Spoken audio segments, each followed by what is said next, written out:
نحمده ونستعينه ونستغفره ونعوذ بالله من شرور انفسنا ومن سيئات اعمالنا من يهده الله فلا مضل له ومن يضلل فلا هادي له اشهد ان لا اله الا الله وحده لا شريك له واشهد ان محمدا عبده ورسوله اما بعد يا ايها الذين امنوا اتقوا الله حق تقاته ولا تموتن الا وانتم مسلمون يا أيها الناس اتقوا ربكم الذي خلقكم من نفس واحدة وخلق منها زوجها وبث منهما رجالا كثيرا ونساء واتقوا الله تساءلون به والأرحام إن الله كان عليكم رقيبا يا أيها الذين آمنوا اتقوا الله وقولوا قولا سديدا يصلح لكم أعمالكم ويغفر لكم ذنوبكم ومن يطع الله ورسوله فقد فاز فوزا عظيما أما بعد فإن أصدق الحديث كتاب الله وخير الهدى هدى محمد صلى الله عليه وعلى آله وسلم. Jamaah dirahmati Allah Subhanahu wa taala. Marilah kita bertakwa dengan sebenar-benar takwa dimanapun kita berada dan dalam keadaan hati apapun. Jamaah dirahmati Allah Subhanahu wa taala, kita bersyukur kepada Allah atas segala nikmat yang telah Allah berikan.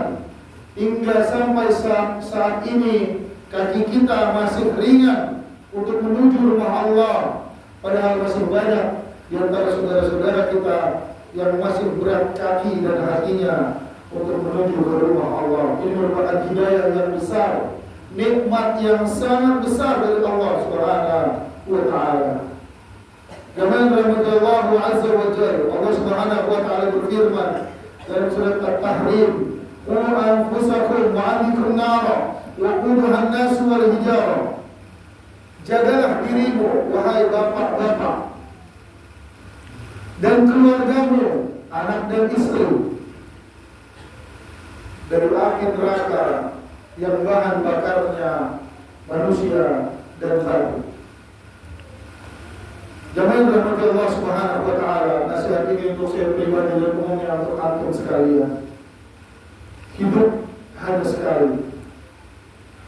Jangan sampai hidup kita sesalkan. Allah Subhanahu wa taala memerintahkan kita untuk hidup di atas syariatnya. Karena itu wajib bagi kita menjaga diri ini dan juga menjaga keluarga.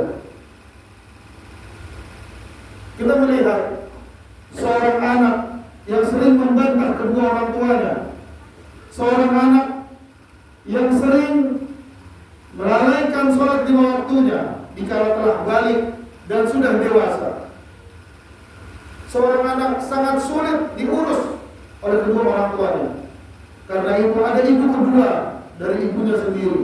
Ibu kedua adalah lingkungannya sendiri.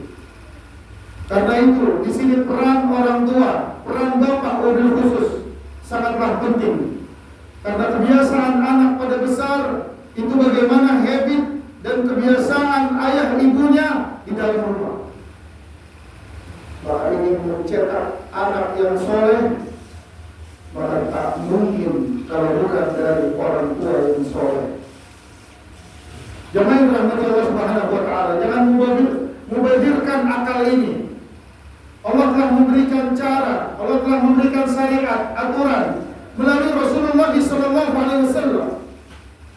Kalau kita melihat kajian ada Mufrad, ada Riyadhus Shalihin, sekarang telah tersebar luas di internet, di YouTube. Maka tidak ada lagi saya tidak bisa mengajar anak saya tidak tahu lagi mengajar anak saya.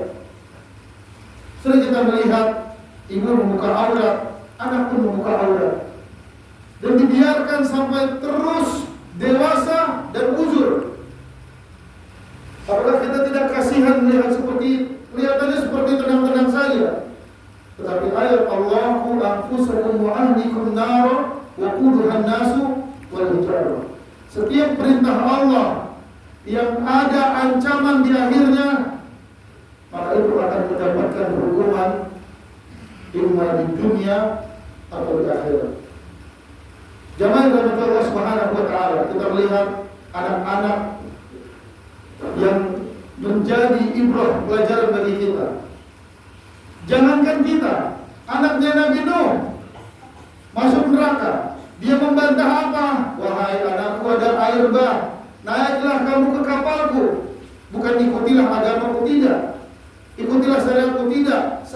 sudah genting, naiklah kau ke kapalku.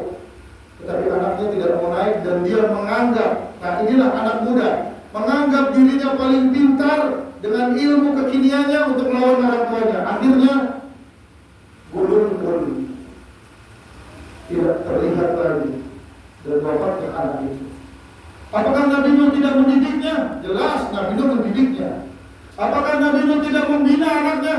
Jelas Nabi Nuh membina anaknya. Dan kalau kita sudah mendidik dan membina anak kita, maka kita serahkan kepada Allah Subhanahu wa Ta'ala. Mendidik dengan kelembutan dan juga kekerasan. Terkadang anak-anak harus dididik dengan kelembutan, dan terkadang anak-anak dididik dengan kekerasan. Bagaimana Rasulullah SAW mengatakan pada saat anak umur 7 tahun tidak mau sholat, maka pukullah dengan pukulan kasih sayang yang tidak memukul muka. Orang tua yang baik kita lihat lagi Luqmanul Hakim, seorang yang bukan pejabat, bukan nabi, dan juga dia bukan rasul. Tetapi mengapa Allah abadikan namanya di dalam Al-Quran? Orang kulit hitam dalam tafsir. Apa kata Luqmanul Hakim? Dia katakan kepada anaknya saat akan wafat, "Maka tak bumi membagi. Apa yang kamu sembah nak setelah nanti bapak wafat?" Luqman tidak mengatakan apa yang kamu makan, mada takul, apa yang kamu makan nanti kalau bapak wafat. Tidak, karena orang-orang soleh sudah tahu bahwa anaknya nanti akan bisa hidup dan pasti makan dan minum. Sebagaimana orang-orang yang lain juga Allah memberikan makan dan minum. Allah juga memberikan pekerjaan. Cuma sebagian kita tidak bersyukur, kepingin yang cepat kayanya sehingga melakukan riba. Jemaah yang dirahmati Allah Subhanahu wa Ta'ala, kita melihat lagi anaknya Nabi Ibrahim alaihissalam pada masa saya, kata para ulama, kurang lebih 9-12 tahun mendapatkan syariat Bismillah. Ada mana yang imannya bisa seperti itu kalau bukan pendidikan dari ayahnya? Karena itu ayah adalah model, contoh. Maka jangan pernah malas seorang ayah untuk pergi ke masjid, karena itu sumber kekuatan seorang ayah. Lalu kita pikirkan, rasa-rasanya masjid yang luas yang kita lihat, rasanya ingin dijual saja setengahnya untuk memberi makan orang-orang muslim dan memberi dorongan orang-orang muslim untuk pergi ke dalam masjid. Padahal tiap subuh masjid isinya sepertiga, bahkan sebesar inna lillahi wa inna ilaihi raji'un. Padahal Nabi mengatakan inna asqalu sholati alal munafiq isya wal fajr. Kalau bapak-bapak sedang di jalan tidak mengapa meninggalkan. Kalau bapak-bapak sedang darurat menolong orang sakit, bapak-bapak sedang sakit, tidak apa-apa meninggalkan. Tapi kalau sekedar leha-leha, Nabi katakan sesungguhnya sholat yang berat untuk kaum munafik adalah sholat subuh dan sholat isya. Apa yang berada pada Rasulullah SAW dan saya muslimin dan muslimat, innahu ghafurur rahim. Allahumma shalli ala sayyidina Muhammad wa ala sayyidina Muhammad. Qala ta'ala fi barwaqan fi kamalahu wa qula wa yarda. Sallallahu alaihi wa sallam. Syarika wa ashhadu anna Muhammadan abduhu wa rasuluh.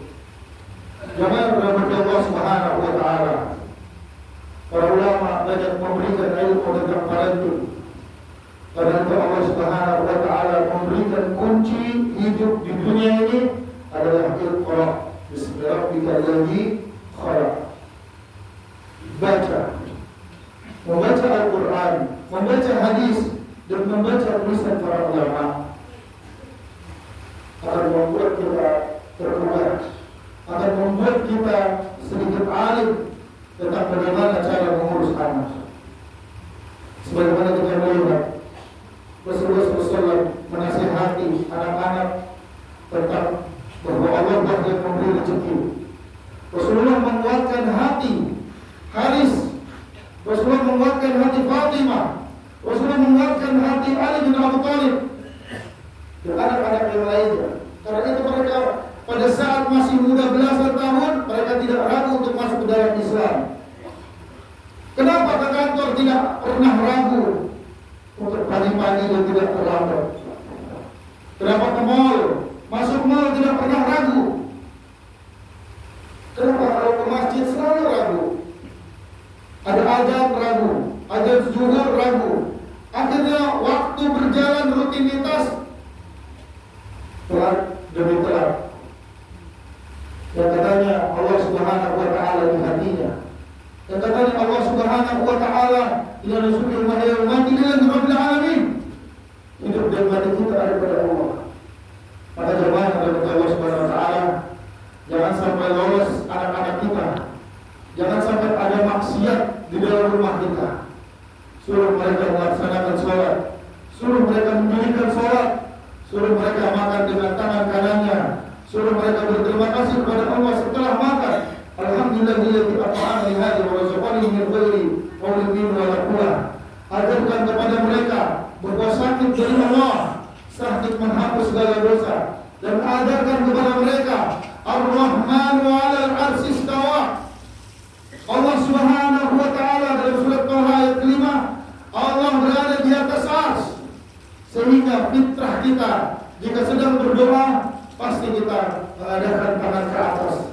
Dan Nabi sallallahu alaihi wasallam pada saat Isra dan Mi'raj menghampiri Allah di mana? Bulan ke-7. Dan ini adalah akidah di dalam Islam.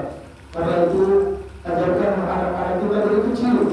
Jangan buat mereka bergantung hidup kepada kita.